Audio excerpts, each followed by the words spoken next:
ایک دفعہ شیطان آیا ہمارے نبی سے ملنے، تو آپ نے اس سے پوچھا تیرے دشمن کتنے؟ وہ مسلمان جو 24 گھنٹے باوضو رہتا ہے، 5 نمازیں ہیں، 30 روزے ہیں، زکوٰۃ اور حج مالداروں پر ہے۔ نماز ہماری بیس ہے، نماز کے بغیر معاشرے کی بنیاد نہیں بن سکتی۔ کسی حال میں بھی نماز معاف نہیں ہو سکتی۔ 14-15 صدی میں اگر نماز کی گنجائش مجھے نظر آتی ہے تو کربلا کے میدان میں حسینی قافلے کی نظر آتی۔ نہ پڑھو، تلواریں برس رہی ہیں، چند گھڑیاں باقی ہیں گردنوں کے کٹ جانے میں، اب نماز پڑھو یا نہ پڑھو گردن کٹنے والی ہے۔ اس کے باوجود امام عالی مقام نے زہیر آپ کے رائٹ سائڈ پر جھنڈے بردار تھے، ان کو اشارہ کیا کہ یہ شمر سے کہو نماز پڑھنے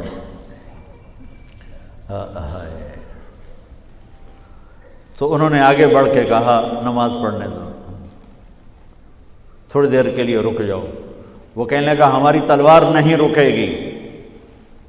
انہوں نے آ کر کہا یہ جواب ہے۔ امام عالی مقام نے فرمایا پھر نماز بھی نہیں چھوٹے گی۔ جی میٹنگ تھی، نماز یاد نہیں رہی، میٹنگ بڑی لمبی ہو گئی، نماز چھوٹ گئی، سارے دروازے بند کر دیے۔ حالانکہ اللہ کی قسم اگر یہ قافلہ نماز نہ بھی پڑھتا تو ان کے لیے جنت کے دروازے کھل چکے تھے، چونکہ جنگ سے پہلے آنکھ لگی، آنکھ کھلی تو مسکرائے۔ تو بہن نے پوچھا یہ کوئی ہنسنے کا وقت ہے؟ موت سر پہ کھڑی، کہنے لگے یہی تو ہنسنے کا وقت ہے۔ خواب میں اللہ کے نبی آئے ہیں، کہہ رہے ہیں بیٹا میں لینے کے لیے آ چکا ہوں۔ پھر نماز نہیں چھوڑی تو پی آئی اے والا کہہ سکتا ہے کہ جو میں جہاز اڑا رہا تھا نماز چھوڑ گئی۔ ارے بھائی پوچھو علماء سے سفر میں کیسے پڑھنی ہے، آسانی کر دی، چھوٹی کر دی، معافی نہیں ہے۔ اگر معافی ہوتی تو اس حسینی قافلے کو ہوتی۔ آدھے نماز پڑھو آدھے جنگ کرو۔ اب تو 1440 ہجری ہو چکی ہے، 1440 سال میں سب سے خوبصورت نماز جو پڑھی گئی کربلا کے میدان میں پڑھی گئی، سب سے خوبصورت سجدہ جو کیا گیا کربلا کے میدان میں کیا گیا۔ اور زمین نے بھی کیا فخر کیا ہوگا کربلا کی زمین نے کہ آج کون ہیں جن کے ماتھے میرے اوپر ٹک کر یوں لگ رہے ہیں جیسے ٹیکا میرے ماتھے پہ آ گیا۔ جب سبحان رب الاعلیٰ کی صدا گونجی ہوگی تو زمین کی 7ویں تہ بھی ٹھنڈی ہو گئی ہوگی۔ تو میرے نبی کا نواسا ہمارے لیے دروازے بند کر کے جا رہا ہے۔ کسی حال میں نہیں چھوڑ سکتے نماز، سوائے اس کے کہ بے ہوش ہو جاؤ، چلو ٹھیک ہے، اس کے علاوہ نہیں چھوڑ سکتے۔ لیٹے لیٹے پڑھو، نہیں اٹھ سکتے لیٹے پڑھو، آنکھوں کے اشارے سے پڑھو، چھوڑ نہیں سکتے ہو۔ آدھوں نے نماز پڑھی، آدھوں نے جنگ کی، پھر آدھوں نے نماز پڑھی اور سب نے جنگ کی، اور عصر میں سب سر نیزے پہ چڑھ چکے تھے۔ عاشق کا جنازہ ہے، ذرا دھوم سے نکلے، محبوب کی گلیوں سے ذرا گھوم کے نکلے۔ ہمارے دفتروں میں، بازاروں میں، گھروں میں نماز زندہ ہو جائے۔ روزہ تو سال کے بعد آئے گا، بیمار ہے تو چھٹی، مسافر ہے تو چھٹی بعد میں رکھ لینا۔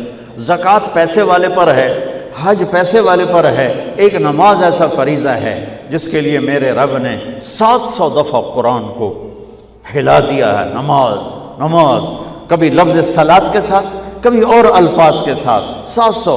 ایک آرڈر آ جائے ملک صاحب کا تو آپ ہل جاؤ گے، آرڈر آ گیا، آرڈر آ گیا۔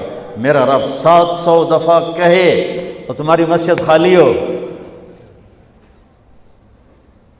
کہ ہمیں اپنے اللہ اور اس کے رسول کی عظمت اور ہیبت کا پتہ نہیں ہے۔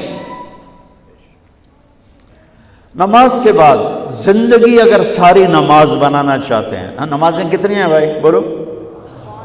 6 ہو سکتی ہیں، 7 ہو سکتی ہیں، نہیں ہو سکتی۔ اگر ساری زندگی نماز بنانا چاہتے ہو کہ میری پوری زندگی نماز بن جائے، چاہے میں آفس میں ہوں چاہے میں جوڑیا بازار میں ہوں، چاہے میں جہاز اڑا رہا ہوں، چاہے کھوتا ریڑی۔ ایک حدیث سناتا ہوں، صرف ایک حدیث، اس ایک حدیث پہ عمل ہو جائے تو ساری زندگی عبادت بن جائے گی، ساری زندگی بندگی بن جائے گی۔ میرے نبی نے فرمایا اربع اذا کانت فیک، کہ میری امت 4 باتیں لے لو۔ میں قربان جاؤں، میرے نبی بڑے بڑے وظیفے نہیں بتاتے تھے، اپنی امت کو مشقت میں ڈالنے سے بچتے تھے، چھوٹے چھوٹے وظیفے بتاتے۔ ایک صحابی ہے، یا رسول اللہ تنگی ہے رزق کی، کوئی وظیفہ بتائیں۔ کتنے لمبے لمبے وظیفے لوگ پڑھ رہے ہیں کہ کاروبار کھل جائے اور روزی بڑھ جائے، کتنے لمبے چوڑے، کتنے کتابوں میں ایڈے ایڈے بڑے وظیفے لکھے پہ، پڑھوں یہ مندہ بڈھا ہو جائے۔ میں قربان جاؤں یا رسول اللہ آپ کی شفقتوں پر، آپ کی رحمتوں پر، سنو یہ کرو، میری بات نہیں ہے، میرے نبی کی بات ہے۔ تجربے کی وجہ سے کرو گے تو کچھ نہیں ملے گا، یقین سے کرو گے تو دروازے کھلتے دیکھو۔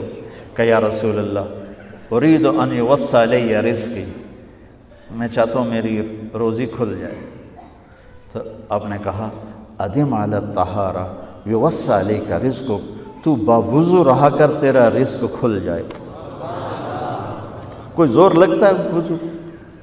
تمہارے ہاں تو سردی ہوتی ہی کوئی نہیں کہ بھئی ٹھنڈا پانی ہے کیسے وضو، یہ تو ہمارے لیے مسئلہ ہے کہ بھئی ٹھنڈا پانی ہے کیسے وضو کرو۔ وہ ہمارے گاؤں کا مراسی مجھے مل گیا، میں نے کہا چل نماز پڑھے گی، نہیں جی میاں جی سردی بڑی، نہ لے جاؤں سردی بڑی، مراسیوں کو سردی زیادہ لگتی ہے۔ میں نے کہا نہیں آج تک نماز پڑھا کے چھڑنا ہے۔ میں اس کو لے کے جب وہ ٹوٹی پہ بیٹھا نا، جو ہی ہاتھ پہ پائیں، اوہ حالے ہو ٹھنڈا پانی ہے، اوہ حالے ہو ٹھنڈا پانی۔ تمہارے لیے تو یہ مسئلہ بھی نہیں کہ ٹھنڈا پانی۔ میرے نبی کی یہ سارا مجمع لے لو، یہ اوپر مستورات لے لیں، ادم علی الطہارہ یوسع علیک رزقک۔ میرے نبی نے فرمایا باوضو رہنا شروع کر دے، اللہ تیرا رزق کھول دے گا۔ اب یہ اللہ رسول کی آپس کی بات ہے تو میری بات ہوتی تو دیوار پہ مار دو، تجربہ کرو۔ نبی کی بات کو تجربہ کر کے نہیں کرتے، یقین کے ساتھ کرتے ہیں۔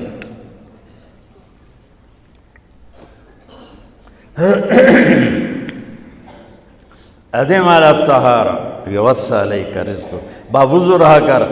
اچھا باوضو رہنے کے اور فائدے، اللہ پیار کرتا ہے، شیطان ڈرتا ہے، اور وضو ہوگا تو نماز آپ ہی پڑھی جائے گی، چلو یار وضو ہے 4 فرض ہی پڑھ لو گی۔ ایک دفعہ شیطان آیا ہمارے نبی سے ملنے، تو آپ نے اس سے پوچھا تیرے دشمن کتنے؟ کہنے لگا 15۔ آپ نے فرمایا کون کون ہے؟ کہنے لگا پہلے تو تھوڑا ہی نمبر ہے، پہلا نمبر تو تھوڑے نال میرا لگو ہے۔ پھر کہنے لگا وہ مسلمان جو 24 گھنٹے باوضو رہتا ہے وہ میرا بڑا دشمن ہے۔ جو باوضو رہتا ہے اور باوضو سوتا ہے، ایک فرشتہ اس کے لیے بندگی کا ثواب لکھتا رہتا ہے۔